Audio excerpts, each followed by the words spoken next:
Good afternoon. Thank you all for coming. This is a little bit different than any normal sort of press conference we do. This is more of an availability. I have a couple of comments, and we'll take any questions that you have. I want to first start by stating once again the policy of the city, and that is getting to functional zero homelessness by 2030. It is the reason why we've invested ourselves in things like the Safe Move initiative. It is driving our investments that we will soon make in the $35 million in IoT money to help us meet our affordable housing goals. The goal's always been to get to 6,000 affordable units by 2028, and we're still squarely focused on that. In addition to that, contrary to the belief of some, we spent a significant amount of time and resources over the years working to decommission encampments in responsible ways. So far, the city, actually, in just the last year, check before I came in, has removed over 1 million pounds of debris and trash and those types of things, while at the same time making sure that the individuals who were in those encampments are connected to housing and on their way to a better life. There are responsible ways to do the things that Kevin said has talked about, and we've been doing those things both in this administration and in the administration previously. And it's exactly what every community that really wants to address this issue from a root cause standpoint and an aggressive standpoint, that's how everybody does it. I'll also just state really clearly, going way back to the executive order that I signed back in March, the goal has always been to increase shelter capacity so we can make sure we can responsibly get people off of the streets. The goal has always been invest in ourselves in affordable housing. The goal has always been to decommission encampments and make sure we are mitigating evictions. We are top 10 in the country in evictions, the last I checked, I believe. And until we get a handle on that, we're going to continue to go in the wrong direction. Want to just also obviously mention what kind of the events over the last several days. A couple things I'll say about that. I did have a conversation with the governor a couple weeks ago. In that conversation, I asked the governor to support us in a couple different ways. One of those ways was to help support us in finding places for people to go. The other was to really talk about ways the state could invest in our city and in Oklahoma City and every city across the state that's feeling the effects of homelessness. Tulsa is not the only city. Tulsa is the only target. Tulsa is not the only city that's feeling the effects of homelessness, which is the reason why we have such a comprehensive way in which we're working to meet this challenge. What I got from the governor was maybe somewhat in the well wishes, and then I got a press release about the Highway Patrol coming in to clean out encampments. And a couple things that I've heard from providers. I was just at the Day Center earlier today. I'll actually be meeting with providers on Wednesday here in the mayor's office. But what I heard is a lot of the things that were promised are not necessarily the case.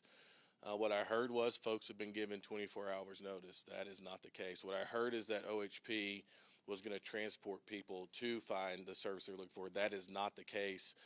What I heard is people have times to collect their belongings, but what we are starting to find is people have had their IDs and their paperwork taken from them, making the opportunity to house them a lot more difficult. I mention all this because we would have been in a position to work with the state of Oklahoma to do this responsibly in a coordinated way. Had the governor reached out to us about it, we would have explained to him some of the difficulties that exist. He did not do that, and so folks are displaced. And what happens when you do that, and this is true in every part of the country, is you create a very tense and potentially dangerous environment in a city because you've essentially put people in crisis mode that have already spent some time in crisis mode. You undermine public safety in a city when you do things like this. I am certainly frustrated, but I'm also very much deeply committed to continuing down the road of making sure we address this problem in what I believe to be a proactive way, what I believe to be a way based on best practice and evidence, And we're going to continue to invest ourselves that way here in Tulsa. We're going to continually stay disciplined. We're going to band together, and we are going to get to functional zero homelessness in a sustainable way. Progress sometimes is not as fast as some people would like for it to be. But progress does not look like a bunch of Instagram and Twitter videos that frankly tell not even half of the story. What I have seen over the last couple days does not seem like the behavior of someone responsible for the things a governor is responsible for.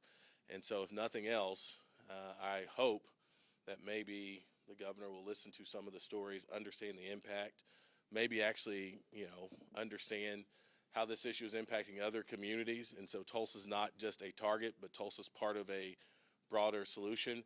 I guarantee you, if anybody in this room were to reach out to someone who's an expert in the field and they asked, what should cities be doing to end homelessness in their community, you are going to hear they ought to be doing things like the Safe Move Initiative.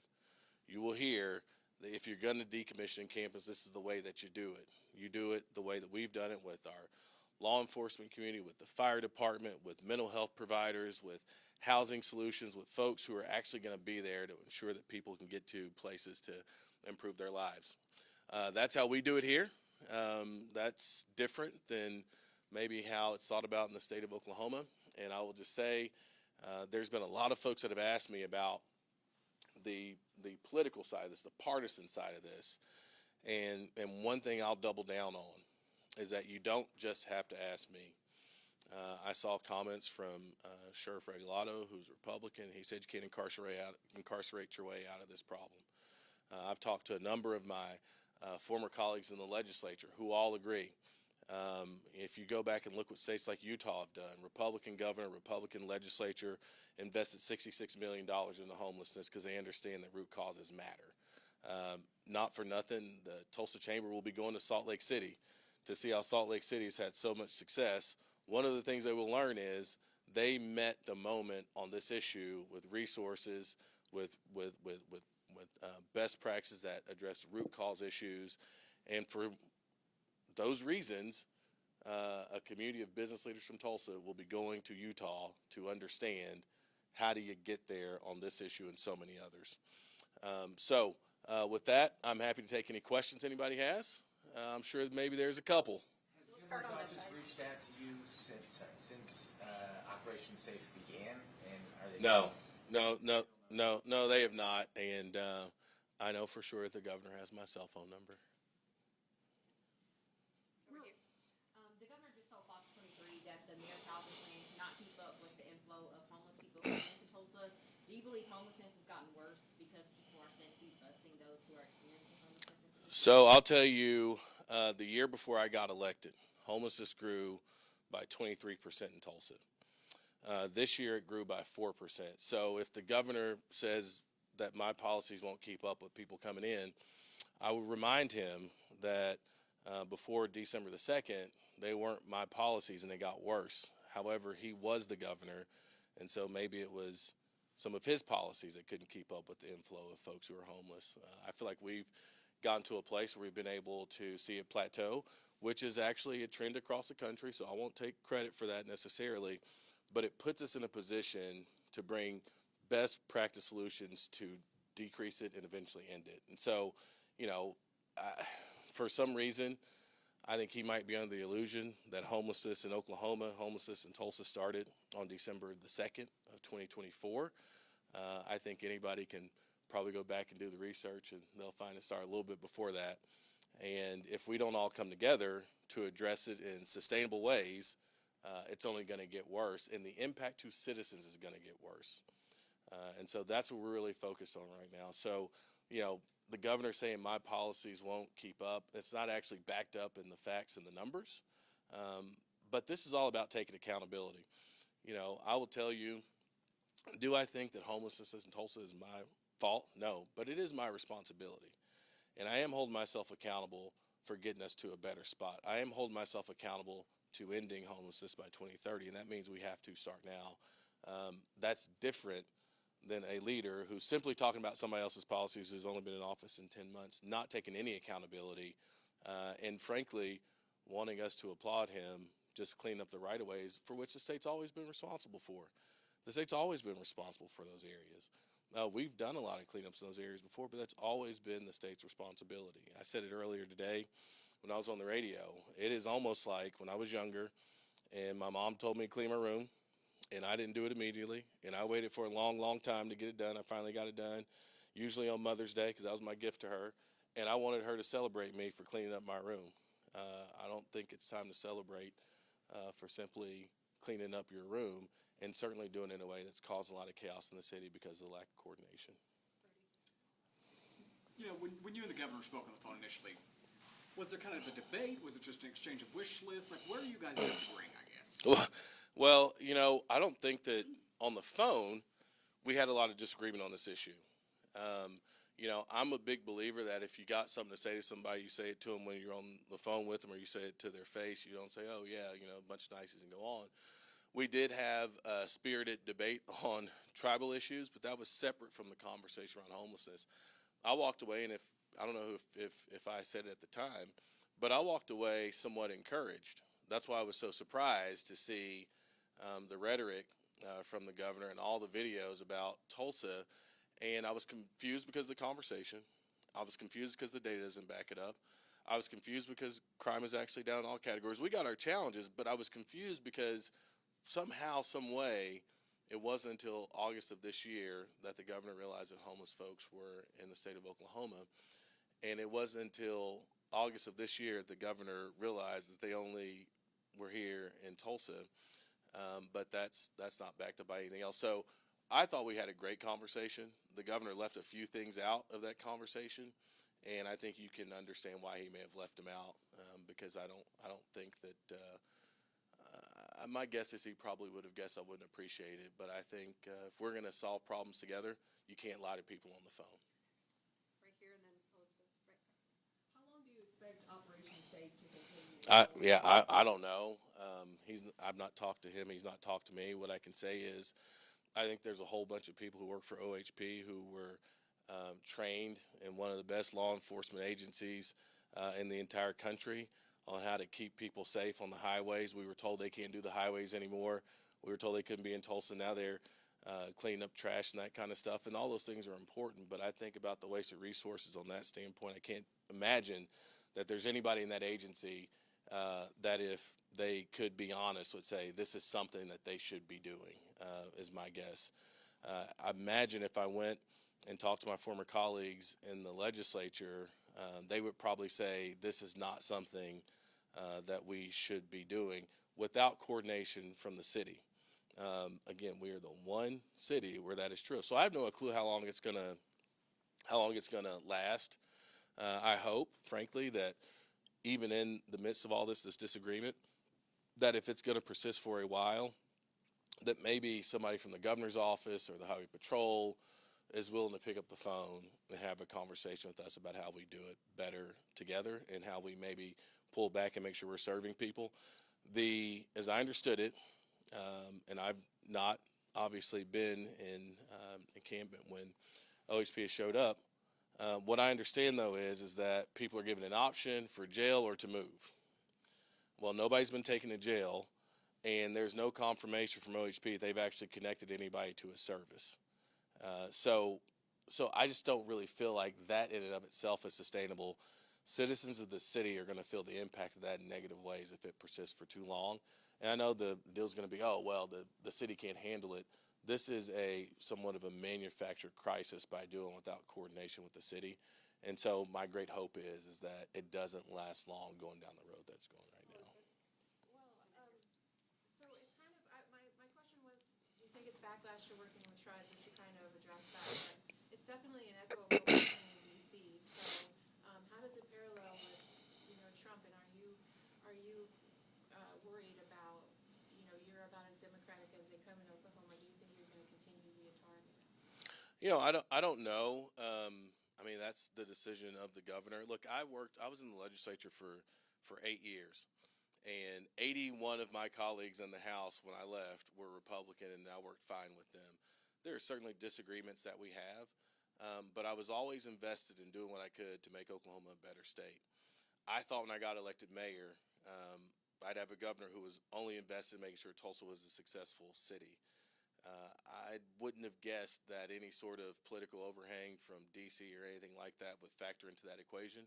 End of the day, we're all Oklahomans, and my hope is that we can return back to that. So I don't wake up thinking about that too much. It's not a reality that I want to live in. But one thing I will say is, no matter how much we are attacked, if we're doing the right thing, which by every measure we are doing the right thing, I'm fine with the attacks. I don't have the luxury of playing the political game. When you're in local government, you just got to take care of things. And so when it was OHP was leaving, we got to figure out how to take care of it. When it's the governor causing all this chaos right now, we got to take care of it. We wake up, we take care of things, and don't worry too much about anybody's political aspirations, of which I am told the governor has some. I think the best way to maybe go to Iowa as a presidential candidate is not to talk about how you stuck it to the Democratic mayor in Tulsa, but to talk about how you got your state off the bottom of every list that's out there. I mean, if you Google right now where we are in education, you probably guess we were near the bottom or something like that. In health outcomes, you probably guess we were near the bottom. Mental health, you probably guess we're near the bottom. In economic opportunity, you probably guess we're near at the bottom. What does all that ladder up to? It ladders up to homelessness growing in your state over the 7 years you've been governor. I think that's going to be a really hard case to make in Iowa. Here, and then Randy and then Bert. Mayor, do you think that some of these facilities are equipped enough to handle possibly an influx of people now that? No, this is the deal. This has been part of the conversation that's been there from the start. And I understand that when the governor met with, some number of business leaders here, even he acknowledged that he needed somewhere for people to go in that conversation. He was told over and over again, we are at over 100% capacity in shelters all across this community, something we know. We've had to meet winter storms. We've had to meet all these needs since I've been in office. He moved forward anyway. So he was aware that we didn't have space. This is not something he didn't know. He was aware of it, which is the reason why I'm guessing they decided not to transport people. And they just told people to kind of scram because they understood there was no place for people to go. I will say in the conversation I had with him, I very specifically asked for his help in unlocking additional capacity at the Be Heard site, something that he very conveniently maybe forgot about. But it's the reason why Safe Move is committed to doing this in a responsible way, housing 300 people in the next 12 months. It is the reason why we're investing ourselves in affordable housing. It is the reason why we're keeping such a close and tight relationship with our shelter providers. It is all in service of making sure that, yes, we can address the issue of street homelessness and encampments in a responsible way. That takes a little bit of time, but it also mitigates any impact that we have to citizens in this community while also promoting a more compassionate and effective response to those who are unhoused. Randy, Bert, and then Kim, and then we have time for one after that. Mm-hmm. Okay, so I'm over here. Sorry, Randy. I'm hiding behind the TV guy. Yeah, man. So, the governor says this is all about public safety. Mm-hmm. I'm wondering, in the short time frame we have here, has this had any impact on any of the city services? Absolutely. So one thing I will say, just to start on the premise of that question, and want to reiterate, crime is down in every category, even from last year in the city. And I think that's really important to note. But I have heard that not only has this driven up the number of folks showing up to emergency rooms at Hillcrest in particular, and probably the other hospital systems around town. There was also an issue when this started. It was First Friday, and it was like, hey, go downtown for services. And so we had a number of people who were downtown. So certainly has had a public safety impact where we've had a lot of people. You've been down the First Friday before. You know how many people are downtown.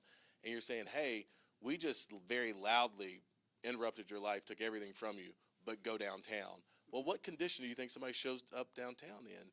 But is the, fortunately, I mean, again, this goes to a lot of the hard work that we've been doing over time. Our second ART team had been stood up, and we're downtown to help address some of those issues. I think it goes to what I said before. We understand that certain people are going to play politics with different things, but if we continue to do the things that we've been invested in, we can continue to meet the need. But it is having a dramatic impact on public safety. I mean, if you imagine where some folks were, maybe in encampments that were kind of off the beaten path in some ways and that kind of stuff, to have that interrupted and told, hey, how about you go into the economic center of the city to get served? Well, that's going to have a significant impact because people are in crisis mode. It's almost the same as if your house burned down and somebody just said, well, go walk down the street and figure it out. I mean, that's kind of what has happened, and word's getting around. The other thing that's really tough from a public safety standpoint is there is some undermining of the relationship that a lot of folks around house have been able to develop with law enforcement, seeing law enforcement as a place of help and support, because TPD and the fire department have been hand in hand and shoulder to shoulder with service providers for folks who have not really committed any crime, but folks we want to get to a better situation. This has not helped that either. And the fact that nobody has gone to jail to this point, I think suggests that there hasn't been a whole bunch of hardened criminals that have had their lives turned upside down. But folks who, because this is a problem all across the country, it's certainly a problem here, folks who just are having a hard time getting by, it's going to have a dramatic impact on public safety. But we stand ready to meet the need. Bert, Kim, and then Nehemiah, and that's it. Mac Haltom of the Day Center said he thinks Operation Safe is simply going to shift people from the highway embankment That's right. to downtown, to private properties. Is that what you're seeing? Where are these people going? And do you have an idea of how many people have been displaced? I don't know how many people have been displaced. When I talk about the lack of coordination, it also means that we don't know where they're going. When I say them, where's OHP going to, break up an encampment? So I have no idea on numbers. It's kind of hard to serve some of those folks once they've had that happen. People are losing IDs and paperwork and all that kind of stuff. And so, naturally, it's going to force people into the core of the city for a lot of reasons. That's where a lot of the services are: Iron Gate, Day Center, Salvation Army, John 3:16, all downtown. But also, if you are kind of looking for places where you might ask people for help or support, you're probably going to go where people are. So we did have an uptick in folks downtown who wouldn't have normally really been down there. We have seen an uptick in people kind of going to shelters to seek out things, but capacity is capacity, man. So showing up to a shelter to ask for help, is just asking for help, man. It may or may not be there for you. And I think this is a good opportunity, though, just to show my appreciation for those folks who are at the Day Center, who are at these organizations, who have really worked hard to try to meet a need that they, frankly, cannot meet right now, just because of capacity issues and so on and so forth. And so I do think that Tulsans can maybe brace themselves a little bit for maybe a wave of difficulty of folks who are in crisis mode, who might show up in places where they didn't normally show up at levels that they maybe shouldn't have. But to be clear, this is kind of a manufactured crisis, and again, we're gonna meet the needs best we can. But you nailed it. You can guess where people are gonna go if you tear up their stuff and all that kind of stuff. They're gonna follow the lights and the action, and that's gonna have an impact. Can you look forward just a few weeks, few months of long-term plan, but what do you have as far as more immediate actions when you and roll out of your plan as far as? Well, I mean, I think immediate actions are things we've already been doing. I mentioned we have already. I think there was even a story on one of the news stations on our teams that go out all the time, are going to help decommission campus, connect people to housing. That's happening all the time. The alternative response teams are out all the time. We are working every day to connect people to housing, get people the services that they need. One of the challenging things about this, though, is it does take some of that capacity and even puts the system in kind of crisis mode. So we've had a lot of conversations in the last several days about making sure that we're disciplined and doing the things that we know we have to do to get people onto a better spot. I mentioned the numbers: a 23% increase before I got here, a 4% increase in the current year. We have an opportunity to drive it down dramatically now because we're taking more directed action. And so for me, it's continuing to do that. The $6 million in the system is going to help. So once that is fully implemented, you'll start to see, the goal was 9-12 months, 300 people off the streets. That is still the goal. If you think about our homeless population, you got 1,500 that are homeless overall. what's the number, 500 that are sleeping out on the streets that are unsheltered. We have a big opportunity to drive down those numbers significantly. And I think it should be noted by everybody that the governor didn't do this before we announced Safe Move. He did it after we announced Safe Move. So just as we got to the point where we made the investments, that the mayor's office, the city council, service providers all work together to get 300 people off the streets, I create chaos. Didn't do it in the last administration. And you say, well, it wasn't as bad then. I just told you numbers grew a whole bunch more in the last administration, not necessarily out of anybody's fault, but just the data would have suggested that if you were to think about dramatic action, a better time to do it would have been any other year in the governor's administration, but he chose this one.